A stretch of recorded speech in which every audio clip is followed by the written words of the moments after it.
주 예수님, 주여 이 아침에도 당신을 사랑한다고 고백합니다. 다시 한번 우리를 당신을 향하여 열어드리고 당신의 말씀을 향하여 열어드립니다. 여전히 당신의 그 효능 있는 피로 말미암아 우리의 내적 존재를 씻어내시고 당신과 우리 사이에 아무런 장애물이 없게 하소서. 주여 당신의 이러한 신탁의 말씀을 우리 영 안에서부터 해방하시옵소서. 우리에게 또한 듣는 길을 허락하셔서 이러한 말씀을 당신의 말씀으로 받기 원합니다. 주님, 하나님의 건축을 위하여서 참으로 우리를 하여금 성전의 기둥들로 변화시키고 온전케 하시기를 원합니다. 매일매일 한 십자가에 죽이는 역사와 부활의 가정을 통하여서 우리 하여금 당신을 믿음 안에서 생활할 수 있도록 우리를 이끄시기를 원합니다. 당신의 건축을 위한 기둥들로서 우리 모두를 얻어주옵소서. 이 한 시간 온전히 주님께 의탁합니다. 이자매들 반갑습니다. 네. 자, 오늘은 창세기 성경 세미나 37번입니다. 먼저 성경 본문을 같이 한번 읽어보도록 하겠습니다. 창세기 35장 14절입니다. 창세기 35장 14절, 15절 같이 읽겠습니다. 야곱은 하나님께서 자기와 말씀하시던 곳에 기둥 곧 돌 기둥을 세운 다음 그 위에 전제물을 붓고 또 그 위에 기름을 부었다. 야곱은 하나님께서 자기와 말씀하시던 그곳의 이름을 베델이라고 하였다. 아멘. 아멘. 있습니다. 오늘의 말씀의 모든 초점은 이 기둥, 이 기둥이라는 두 단어에 맞춰지게 되겠습니다. 기둥은 기둥인데 소금 기둥이 아니라 돌 기둥입니다. 창세기에 부정적인 의미에서 기둥이 나오고 또 긍정적인 의미에서 기둥이 나오죠. 부정적인 의미에서는 19장에 나오는 소금 기둥입니다. 소금 기둥은 롯의 처가 결국 미련을 버리지 못하고 세상에 대해서 미련을 버리지 못하고 뒤를 돌아본 결과 소금 기둥으로 바뀐 것이죠. 그래서 하나님의 건축을 위해서는 아무 쓸모없는 그러한 쓸모없는 재료가 된 것이죠. 두 번째 기둥은 이제 우리가 28장에 나와 있고 오늘 본문에서 읽은 것처럼 35장에 나와 있는 돌 기둥입니다. 돌 기둥. 이 기둥이라고 할 때 이 창세기에 처음 나오는 단어죠. 창세기 28장에 처음 나오고 35장에 두 번째로 나오게 되는데 우리가 이미 앞에서 다 언급했듯이 창세기는 성경 안에 있는 모든 신성한 씨의 진리의 그 씨가 창세기에 뿌려졌다고 말하고 있습니다. 그 다음에 이어서 구약과 신약의 모든 책들을 통해서 이 씨가 자라고 발전하여서 결국 계시록에 이르러서 우리가 그 어떤 결실, 어떤 완결을 갖게 되는 것을 볼 수가 있죠. 그래서 오늘도 이 기둥에 관해서 씨로 뿌려진 이 기둥에 관해서 한번 쭉 우리가 성경 전체를 한번 훑어보기를 원합니다. 이 성경에 보면은 이 기둥이 나오는 몇 가지 구절들이 있습니다. 이 창세기 35장에 나와 있고, 일단 열왕기상 7장에 보면은 솔로몬이 성전을 완공한 다음에 마지막으로 그 성전 앞에 두 기둥을 세우죠. 두 기둥이 나오고, 또 신약에 이르러서 갈라디아서 2장 9절에 보면은 예루살렘 교회 안에 기둥이 있었죠. 기둥들이 있었죠. 바로 야고보와 게바와 요한이었습니다. 신약에 또 이러한 기둥들이 있고, 또한 디모데전서 3장 15절에 보면은 이 교회, 이 집은 살아계신 하나님의 교회요 진리의 기둥과 기반이라. 진리의 기둥이 나오죠. 이 교회가 또한 이 기둥임을 말해주고 있습니다. 그리고 마지막에 계시록 3장 12절에 보면은 거기에 빌라델비아 이기는 자들에게 하나님이 약속을 하셨습니다. 이기는 자는 하나님 성전에 기둥이 되게 할 것이다. 이렇게 약속을 하셨습니다. 이 말씀들을 잘 우리가 새겨놓을 수 있기를 원합니다. 사실 이 기둥이 무엇인가 우리 이제 하나하나 살펴보기를 원합니다. 창세기에서 야곱은 우리가 앞에서 본 것처럼 이제 많은 하나님의 이러한 다루심을 통과하고 이제 변화의 과정 안에 접어들었죠. 그는 참으로 탈취자고 발 뒤꿈치를 잡는 자였습니다. 그러한 그가 이제 이러한 변화를 통해서 하나님의 건축을 위한 유용한 재료가 되었죠. 그뿐만 아니라 하나님의 건축에 기둥이 된 것을 우리에게 말해주고 있는 것입니다. 창세기 28장에서는 그가 꿈을 꾸었고 그 꾼 꿈을 해석하고 그 꿈에 따라서 자기가 돌베개 하였던 그 기둥을 그 돌베개를 세워서 기둥으로 삼고 그 위에 기름을 붓고 장차 이것이 하나님의 집이 될 것이다. 그리고 그곳 지명을 베델이라고 하였죠. 35장에 이르러서 이제 또다시 그가 그것을 반복하는 것을 볼 수가 있습니다. 세겜에 있었을 때 어떤 일이 벌어졌습니까? 아주 안 좋은 일이 벌어졌죠. 가족에서 아주 안 좋은 일이 벌어졌습니다. 그래서 하나님이 이런 환경을 사용하여서 그가 창세기 28장에서 서원했던 대로 이제 그가 베델로 갈 수 있도록 환경을 일으키신 거예요. 그가 베델에 당도했을 때 그가 한 것은 제단을 쌓고 또 거기에 기둥을 세우고 여기에 또 전제물과 기름을 부어서 또 그곳 이름을 베델이라고 하였습니다. 28장과 29장, 35장이 어떻게 보면 비슷한 것 같지만 다르죠. 28장은 꿈이었습니다. 하나의 이상이었죠. 그러나 35장은 일단 더 이상 꿈이 아닌, 이상이 아닌, 이제는 실제 안에서 그는 이것을 행한 것입니다. 자, 그러면 이제 우리 한번 개요를 쭉 한번 훑어볼 수 있기를 원합니다. 6번에 A번이 있습니다. A번과 그 밑에 있는 1번, 그 다음에 소문자 A부터 G까지 같이 한번 읽어보도록 하겠습니다.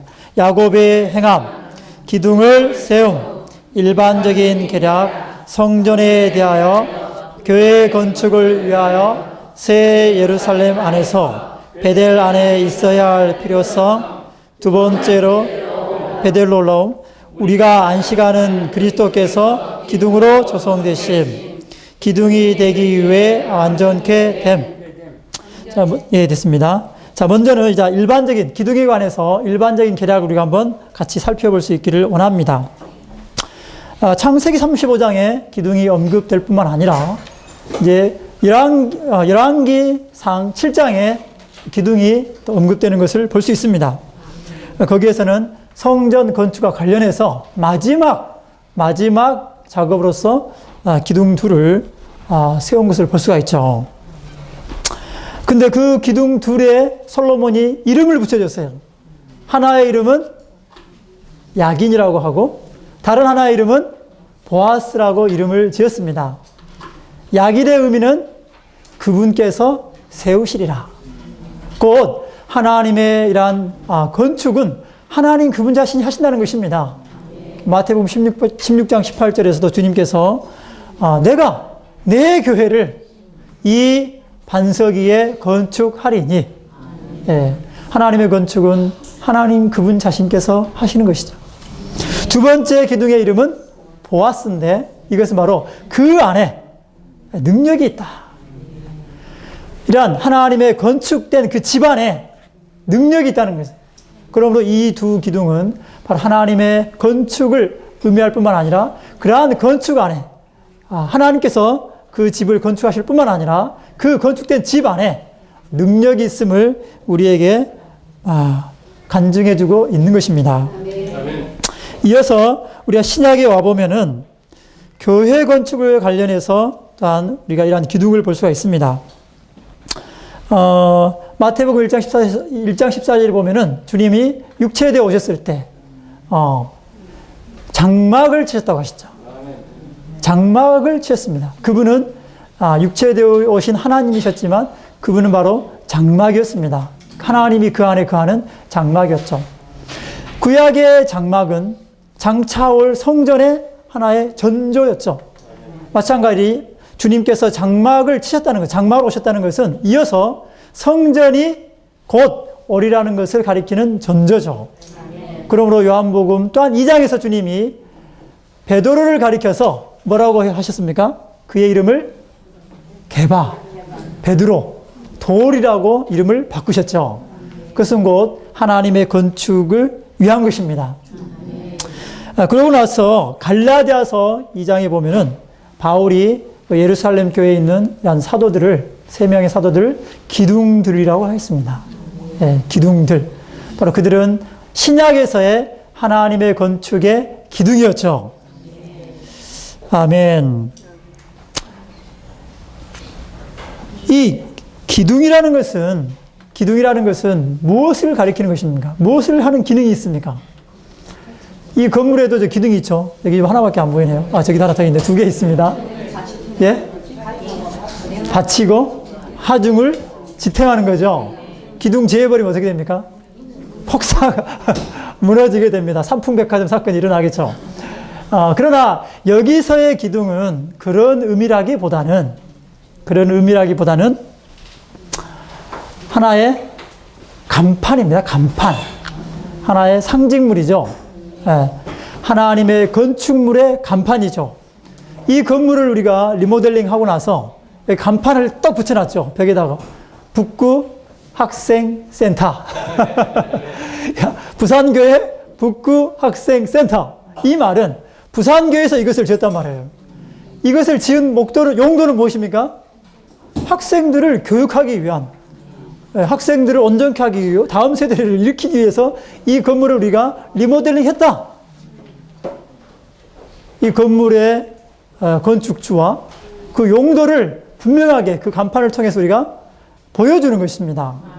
마찬가지 이 성경에 계시된 이 기둥들은 바로 하나님의 건축에 관해서 그를 나타내고 보여주는 하나의 상징물 간판이죠. 아주 커다란 간판입니다. 간판이 없으면 그 건물이 도대체 누가 지었고 무슨 용도로 지었는지 알 길이 없습니다. 그렇지 않습니까? 그러나 이 솔로몬 성전의 앞에 2 기둥이 있고 또 신약에 이런 3 기둥들이 있습니다. 이것을 통해서 우리는 구약에 하나님의 집의 건축이 있음을 알게 되고 신약에도 실제로서 하나님의 집의 건축이 있다는 것을 우리가 알게 되는 것이죠. 아멘. 그런데 또한 이러한 새 예루살렘 안에서도 우리는 기둥이 필요합니다. 그래서 요한계시록 3장 12절에 보면은 그 빌라델비아 이기는 자들에게 기둥이 되리라고 약속을 하셨죠. 이 약속은 2단계에 걸쳐서 이루어질 것입니다. 첫째, 오는 왕국 시대에서 이루어질 것이고 또한 영원 안에서 다음 시대에 새하늘과 새 땅에서 새 예루살렘 안에서 그는 아주 완전히 성취되게 될 것입니다. 하나님의 건축에는 반드시 그 건축을 간증해주고 표현하는 간판과 같은 기둥들이 필요합니다. 솔로몬 성전에서는 기둥이 2개만 있었고 신약의 하나님의 집의 건축에서는 3 기둥이 있었고 그러나 영원 안에서는 새 예루살렘이 얼마나 큽니까? 그 한 면만, 그 길이만 얼마죠?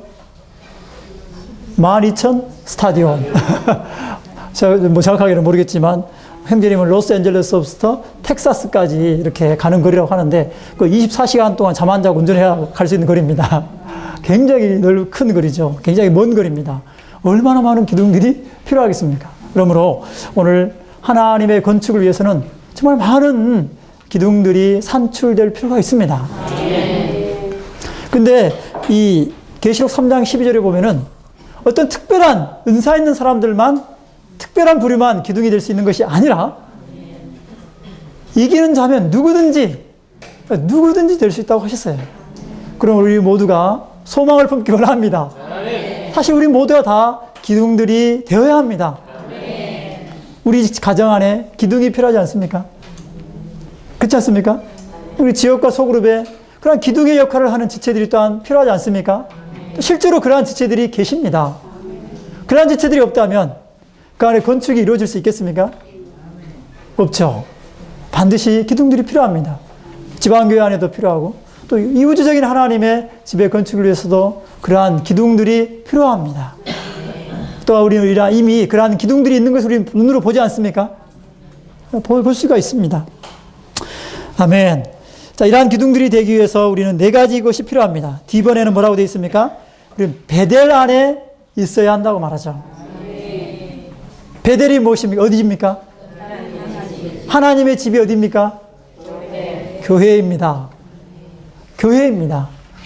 그러나 그 교회는 그냥 간판만 붙여놓은 어떤 교회가 아니라 성경에 게시된 대로 교회에 합당한 입장을 취한 교회죠. 성경의 계시에 따르면 교회의 그 입장은 지방을 하나의 입장으로 가지고 있습니다. 그러므로 베델에 있다는 것은 지방을 터로 삼는, 지방을 입장으로 삼는 교회 안에 있는 것이죠. 형제자매님들, 우리는 어디에 있습니까? 네, 우리는 베델에 있다고 말해야 합니다. 롯의 처는 어디에 있었습니까? 예, 세상 가운데 있었죠.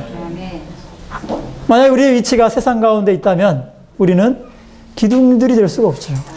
쓸모없는 수치의 상징인 소금 기둥이 될 뿐입니다. 그럼 우리가 베델, 합당한 입장에 있는 지방교회 안에 있다면 우리는 기둥들이 될 수가 있습니다. 할렐루야. 두 번째, 우리는 어떻게 합니까? 2번 베델로 와야 합니다. 야곱의 체험에 의하면 첫 번째 베델에 온 것은 28장이었죠. 바다나람으로 형을 피해서 도망가는 길에 그곳에서 꿈을 꾸고 그곳에서 이제 기둥을 세우고 기름을 붓고 베델이라고 했죠. 첫 번째로 왔습니다. 그러나 그것은 하나의 꿈에 불과했죠. 그냥 이상에 불과했습니다. 그는 실제 안에 있지 않았습니다. 그리고 그 이상도 분명하지가 않았죠. 그러나 35장에 왔을 때 그는 비로소 실제 안에서 또 주관적인 체험 안에서 베델에 오게 된 것입니다. 자, 우리는 다 두 번째 왔습니까? 목소리가 크지 않습니까? 두 번째 오셨습니까? 우리 아멘이라고 말해야 합니다. 우리는 베델에 두 번째로 왔습니다. 그 다음에 세 번째, 우리는 우리가 안식하는 그리스도께서 기둥으로 조성될 필요가 있습니다.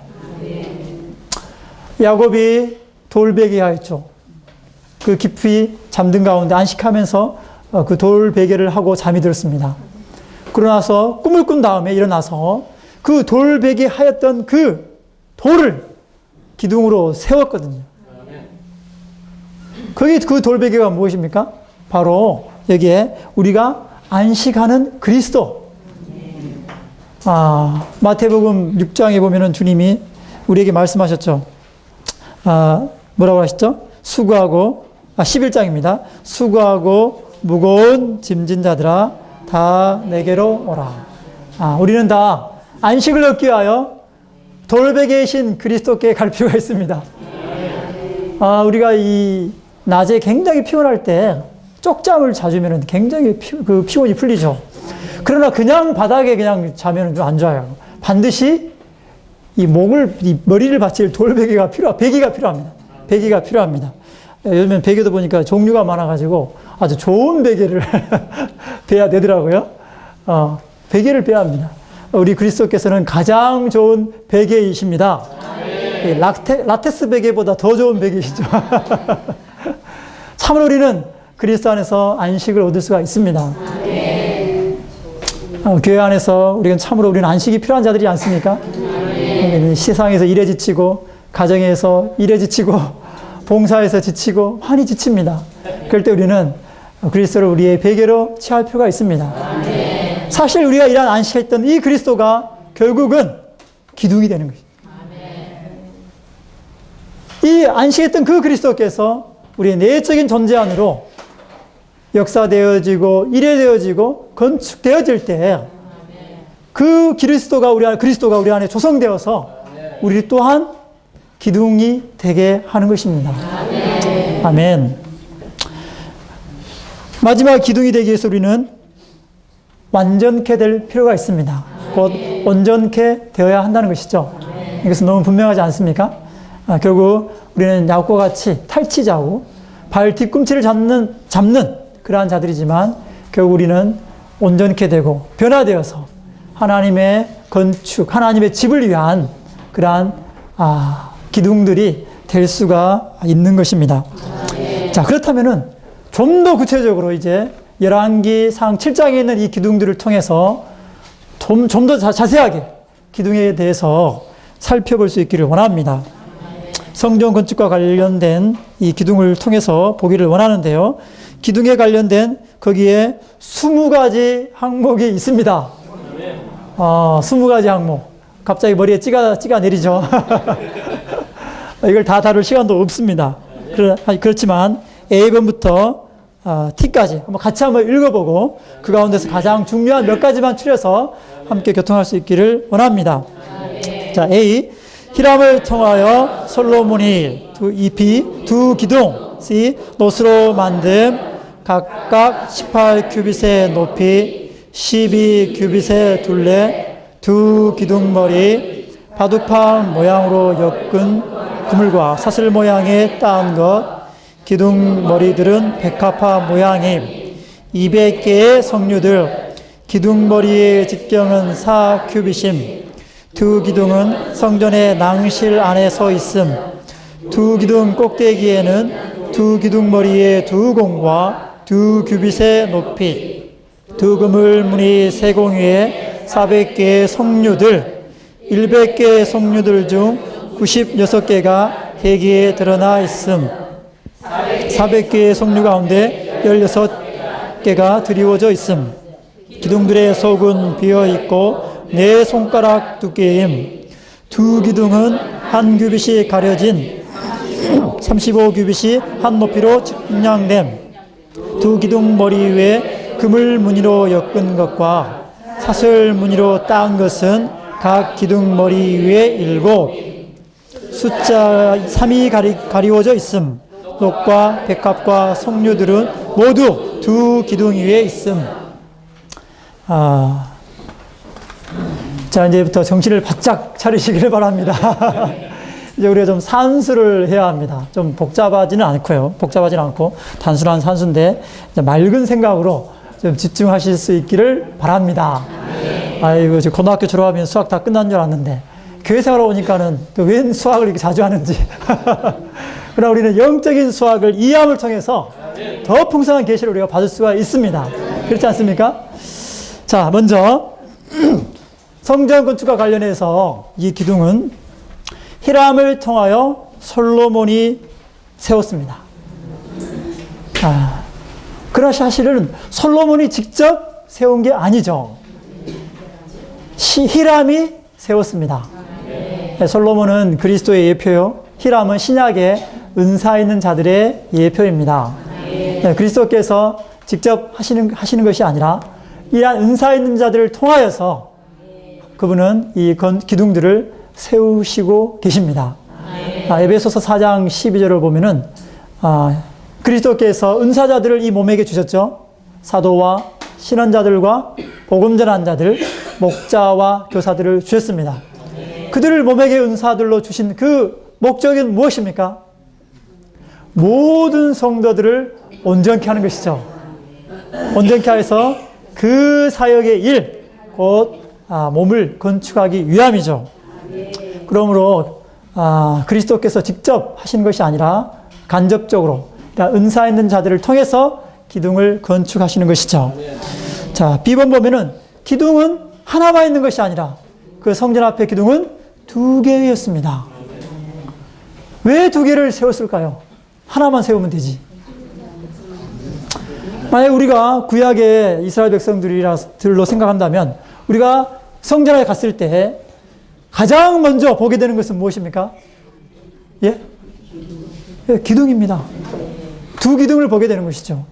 왼쪽에 하나, 오른쪽에 하나. 야긴과 보아스. 왜 두 기둥을 세웠을까요?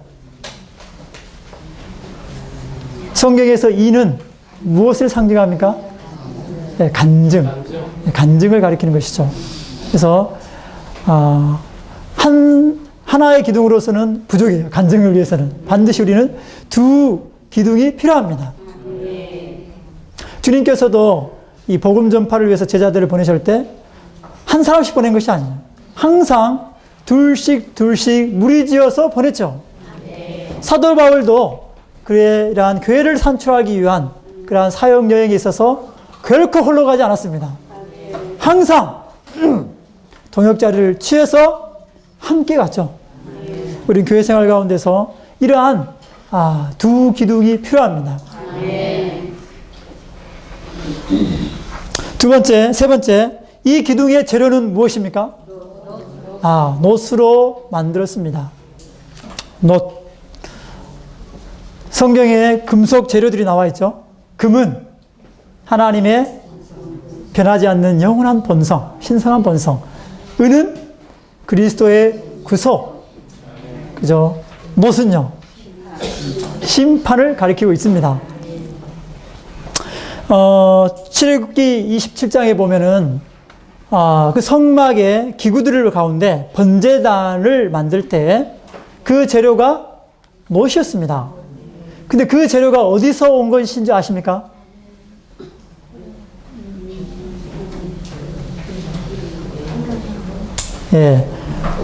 반역했던 250인의 장로들이 그 향로를 가지고 왔었죠. 하나님 불로써 그들을 다 불사르고, 그리고 그 남겨진 향로를 취해서 그것을 쳐서 번제단을 만드는 것입니다. 그러므로 이 놋은 바로 하나님의 심판을 가리키고 있는 것이죠. 그리고 민수기 몇 장이죠? 여기에 민수기 16장에 보면은 이스라엘 백성들이 원망했을 때 하나님이 불뱀을 보내서 그 백성들을 물게 했죠. 그들이 죽어갈 때 모세가 하나님께 구했습니다. 그럴 때 하나님께서 무엇을 보여주셨죠? 놋뱀을 만들어서 장대에 높이 달라. 그것을 물린 자마다, 불뱀에게 물린 자마다 그것을 쳐다본 즉 살 것이다. 그러므로 여기에 놋뱀도 또한 이 놋도 또한 심판을 가리키고 있는 것입니다. 요한복음 3장 14절에 의하면 그리스도께서 들린 바 된 놋뱀이셨죠. 그분은 뱀에 물린 우리를 대신해서 하나님의 심판을 감당해 주신 놋뱀이셨습니다. 그러므로 놋은 여기에 심판을 가리키고 있습니다.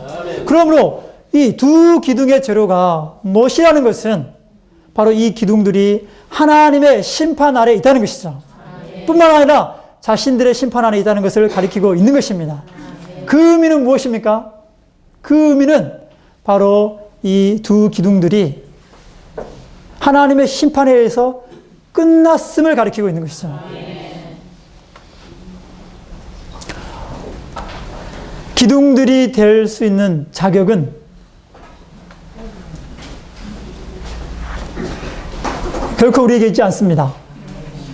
만약에 내가 나는 학식도 뛰어나고 나는 성경 지식도 많고 영적 체험도 많고 나는 또 주님을 위해서 많은 수고를 하고 이러이러한 자격 조건들을 들어서 자기가 기둥되기 합당하다고 생각한다면 그야말로 그 사람이야말로 기둥될 자격이 없는 사람입니다.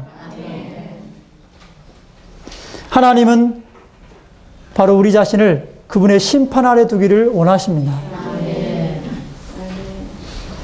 참으로 놋이 될 수 있는 자격이 있는 사람들은 바로 자신이 아무것도 아니라는 것을 인정하고 자신이 쓸모없다는 것을 아는 자들이고 자신에게 아무런 영향이 없다는 것을 아는 자들이고 자신이 아무것도 할 수 없다는 것을 인정하는 자들입니다.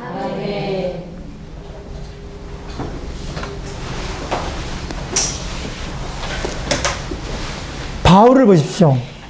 바울은 가말벨 문화에서 아주 탁월한 교육을 받았던 사람입니다. 그의 조상의 종교에 대해서 열심히였고 동년배들보다 훨씬 열심히였고 아주 좋은 어떤 지파 출신이었죠. 베냐민 지파였죠. 이스라엘 사람 중에 이스라엘이었습니다. 그러나 그는 그러한 것들을 자랑했습니까? 육체 안에 있는 그러한 것들을 결코 자랑하지 않았습니다. 자신의 배경을 결코 자랑하지 않았고 그러한 것들을 신뢰하지도 않았습니다. 갈라디아서 2장 20절을 볼 때 그는 어떤 사람이었습니까? 내가 그리스도와 함께 십자가에 못 박혔나니 내가 그리스도와 함께 십자가에 못 박혔나니 자신의 학식, 자신의 어떤 구약 성경에 관한 지식, 자신의 어떤 영적인 어떤 체험, 자신의 어떤 역량, 자신의 어떤 열심, 그런 어떤 것도 그 모든 것들이 그에게 있지만 그러나 나는 그리스도와 함께 십자가에 못 박혔나니 그런즉 이제는 내가 산 것이 아니요 내가 산 것이 아니라고 했어요. 나는 아니라는 거예요. 일단 고린도전서 15장 10절에 보면은 내가 다른 많은 사도들보다 수고하였지만 그 수고는 내가 한 것이 아니고 내 안에 있는 하나님의 은혜로 말미암은 것이라고 말하고 있습니다. 갈라디아 2장 10절에 내가 아니요 그리스도, 또한 고린도전서 15장의 10절에서 내가 아니요 하나님의 은혜라고 말하고 있는 것입니다. 그는 참으로 하나님의 심판 아래 머물렀던 자고 그러한 심판을 주관적으로 자신에게 또한 적용한 그러한 자였습니다. 그러한 사람만이 기둥되기에 합당한 것입니다. 결코 우리는 우리 자신의 배경을, 우리 자신의 역량을, 우리 자신의 열심을, 우리의 타고난 존재하는 그 어떤 것도, 심지어 우리의 미덕들, 좋은 미덕들, 이런 것도 우리는 자랑하기를 원치 않습니다.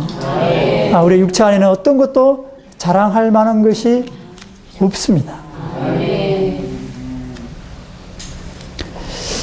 두 번째, 그 다음에, 자, D번 보면은 그 기둥의 높이는 18큐빗이었습니다. 높이가 도대체 왜 여기서 갑자기 나오는가? 그리고 그 둘레가, 이 둘레가 12큐빗이었습니다. 자, 도대체 이 18이라는 것과 12, 이게 뭔가 도대체. 예. 자, 이제부터 자, 정신 바짝 차리시기 바랍니다. 자, 18은 어떻게 산출된 단어냐. 자, 먼저 12부터 설명할까요? 이 12는 어떻게 되죠? 예, 3 곱하기 4 이렇게 나오죠. 3은 무엇입니까? 아멘. 4는 무엇입니까? 피조물이죠. 예, 3일 하나님과 피조물이 어떻게 됐습니까? 연합된 것입니다. 연합되어서 영원히 안전하게 되는 것이죠. 그러므로 이 12는 이 기둥의 둘레가 12라는 것은 이 기둥들이 3일 하나님과 완전히 연합됐다는 거예요. 그래서 영원히 온전하다는 것입니다. 3일 하나님으로 적셔지고 채워지고 침투되고 충만하다는 겁니다. 이게 그 기둥의 둘레죠. 둘레죠. 그러면 18이라는 숫자는 도대체 어디서 튀어나온 숫자냐? 뭔가 좀 잡히십니까? 18을 봤을 때 도대체 이거 생뚱맞게 18이 뭔고? 자, 여기에 3 곱하기 4가 10이라고 그랬습니다. 자, 이 12에다가 3을 곱하면 얼마입니까? 36이 나와야 되죠. 그죠? 그죠? 이거를 둘로 나누면 어떻게 됩니까? 네, 18이 나오게 되는 것입니다. 한 기둥의 높이가 18이에요. 그러면 기둥 둘이면 얼마입니까? 36이 나오는 것입니다. 그 의미가 이해가 되십니까? 그가 아무리 3일 하나님과 연합되어서 온전하고 완전하다 할지라도 그는 다만 18큐빗에 불과하죠. 쉽게 말해서 절반에 불과하다는 것입니다. 2분의 1. 어디서 많이 듣던 소리 아닌가요? 예, 성막의 그 널판의 그 폭이 얼마였죠? 1.5 큐빗이었습니다. 한 널판으로서는 완전한 단위가 아니죠. 반드시 하나가 더해져야 합니다. 그럴 때 더해져서 3큐빗의 온전한 단위가 되는 것이죠. 마찬가지 기둥 하나로서는 온전한 단위가 될 수가 없습니다. 반드시 다른 기둥이 필요한 거예요. 정말 우리는 주님으로 충만되기를 사모하고 그분으로 완전하게 되기를 사모하지만 결코 내 홀로로서는 완전할 수가 없습니다. 반드시 우리는 또 다른 18큐빗의 기둥이 필요한 것이죠. 그럴 때야만 우리는 비로소 온전한 단위가 되어서 함께 하나님의 건축, 하나님의 집을 간증할 수가 있는 것이죠. 형제자매님들 주위에 나머지 반쪽이 계십니까? 우리는 활력그룹을 할 필요가 있습니다. 자, 그 다음에 그 기둥머리에 그 기둥이 있지만, 이렇게 기둥이 있지만, 또 기둥에 또 머리가 있어요. 이건 참 그림으로 그리기도 상당히 어렵습니다. 이렇게 기둥이 있는데, 여기가 하나의 본입니다. 여기 또 뭔가 또 머리가 있어요, 머리가. 이거 어떻게 그리려 할지 저도 잘 모르겠습니다. 하여간, 이게 백합화 모양이라고 되어 있거든요. 이게 18큐빗이고, 전체 높이가 18큐빗이네요. 그죠? 이게 18이고, 이게 5큐빗입니다. 5큐빗. 그죠? 요 높이가 또 5큐빗이에요. 기둥머리 높이가 5큐빗. 자, 이것을 한번 또 보기 원합니다. 5큐빗이라는 것은, 자, 어디서 우리가 잘 볼 수 있습니까? 이 5는 숫자는 이 손가락에서 잘 보이죠? 손가락. 우리가 항상 우리 많이 다룹니다. 이거는 4 플러스 1. 네. 유일하신 하나님의 피조물인 4가 더해질 때 우리는 뭔가를 책임을 감당할 수가 있어요. 뭔가를 질 수가 있죠? 뭔가 할 수가 있습니다. 그러면서 이 기둥들이 책임을 지는 것은 바로 하나님과 더해졌기 때문이죠. 그겁니다. 근데 집을 보십시오. 집. 근데 여기에 이제 갑자기 뭔가 복잡한 상황들이 오는 것을 보게 되죠.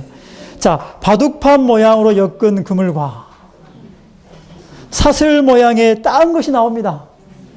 이 기둥들 위에 뭔가 이런 게 있는 거예요. 이런 게 뭔가 사슬 같은 이런 뭔가 이렇게 바둑판 무늬 그물이 있는 거예요. 사실 이런 그물이 있고 또 여기에 뭔가 이게 사슬처럼 어떻게 꼬였는지는 모르겠지만 이런 것들이 또 어떻게 있는 거예요. 이건 제가 그린 거기 때문에 이건 정확하지 않습니다. 이것도 보시고 또 그렇다고 또 하시면 안 됩니다. 이런 것들이 있는 거예요. 요 꼭대기 있는 거예요. 요 안에 이렇게 덮고 있는 거예요. 요 머리를. 도대체 이거는 무엇입니까?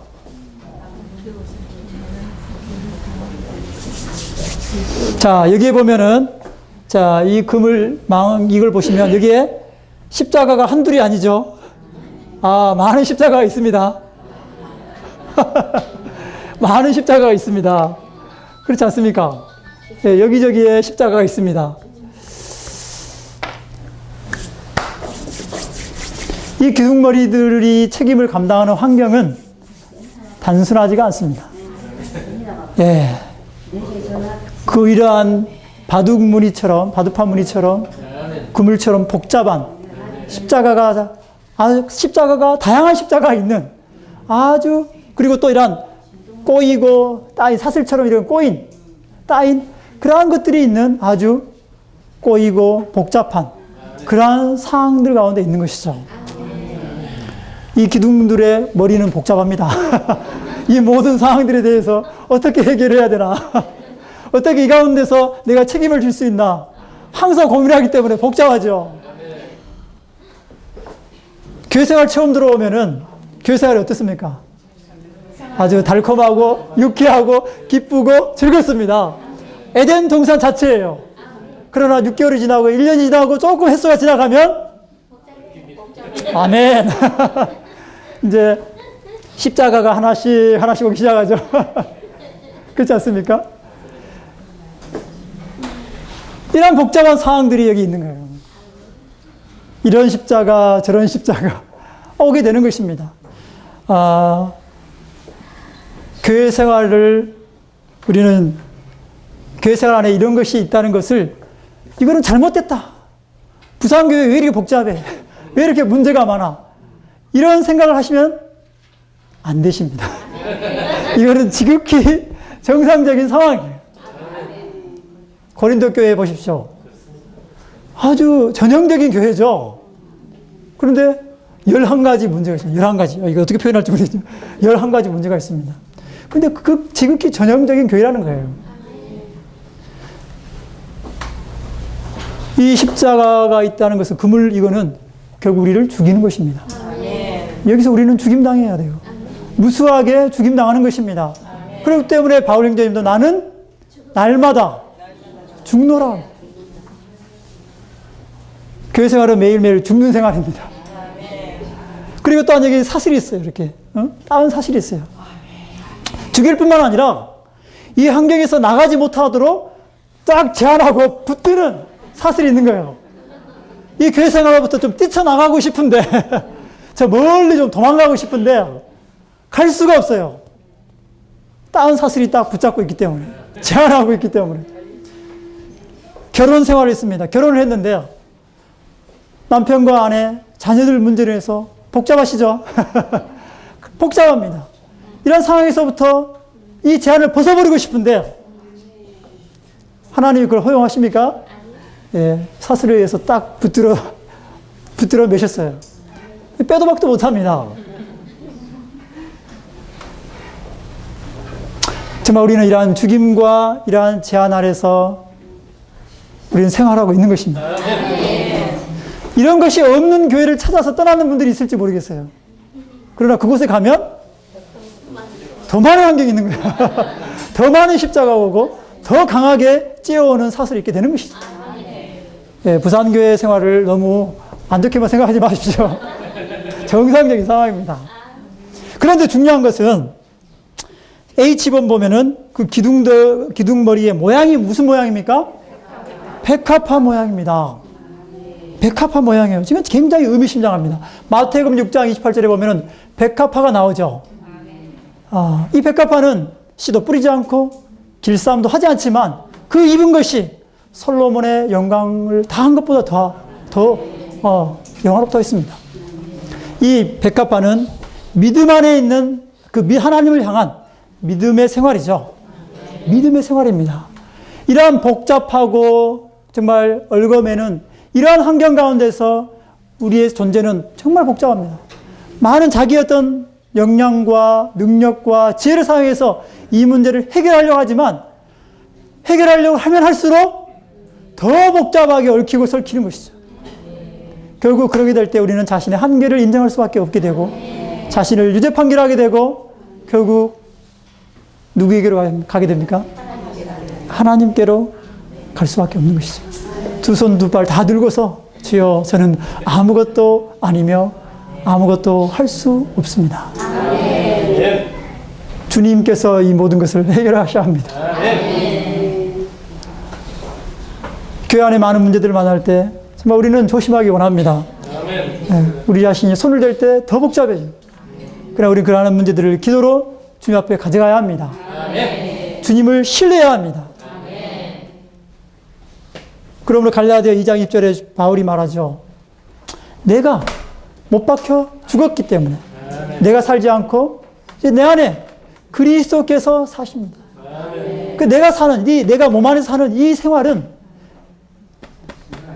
나를 사랑하사 나를 위하여 자기 몸을 버리신 하나님의 아들의 믿음 안에서 사는 생활입니다. 그러므로 이러한 백합화들의 생활은 믿음 안에 사는 생활입니다. 놀랍지 않습니까? 어찌 보면 이 복잡한 이 환경들, 이 격자무늬 그리고 이 따은 사슬, 이것들은 사실 백합화가 피어오를 수 있는 하나의 모판이요 환경입니다. 이러한 복잡한 환경을 우리가 통과하면 통과할수록 우리는 더 단일하고 단순한 백합화의 생활, 믿음의 생활을 갖게 되는 것입니다. 우리가 다 백합화가 되지 원치 않습니까? 우리 다 백합화가 되기 원합니다. 그 다음에 보면은 이 사슬에 뭐가 붙어 있죠? 달려 있죠? 석류들이 주렁주렁 달려 있습니다. 한두 개도 아니고 두 줄씩 100개 두 줄씩 하니까 총 200개가 달려있는 것입니다. 석류는 잘 아시죠? 그걸 탁 까면은 안에 알맹이들이 굉장히 많습니다. 정말 보석같죠? 그것은 바로 생명의 풍성함, 부유함을 표현하고 있는 것이죠. 아름답지 않습니까? 백합화, 이 복잡한 이러한 상황 가운데서, 얽힌 이러한 상황 가운데서 백합화처럼 필 뿐만 아니라 그곳에서 우리는, 그 가운데서 우리는 하나님의 생명의 부유함을 누리고 체험함으로 그것을 표현하는 200 석류가 우리에게 있게 되는 것이죠. 주 예수님, 시간이 다 됐습니다. 더 하기를 원하지만 이제 저는 여기서 줄여야 되겠네요. 그죠? 자, 기둥들은 이와 같이 산출됩니다. 여기에 긍정적인 세 가지가 있죠. 못이 있습니다. 그리고 백합화가 있고요. 석류가 있습니다. 그리고 부정적인 두 가지가 있죠. 여기에 바둑무늬, 격자무늬, 그물망이 있고 또 사슬처럼 따은 이러한 것들이 있습니다. 그러나 이러한 모든 환경들을 사용하여서 주님은 우리 자신에 대해서는 끝나고 우리 자신에 대해서는 유죄 판결하고 하나님을 향하는 부활 안에서 백합화들이 되게 하는 것입니다. 하나님의 생명의 부요를 누려서 그분의 풍성함을 표현하고 간증하는 그러한 자들이 되게 하는 것입니다. 이렇게 이러한 기둥들이 산출되는 것입니다. 오늘 하나님의 교회 건축을 위해서 또 확산을 위해서 반드시 이러한 기둥들이 산출되어야 합니다. 저와 여기 계신 모든 형제자매님들이 이러한 기둥들이 될 수 있기를 원합니다. 11시 정확하게 이제 마쳤습니다. 수고하셨습니다.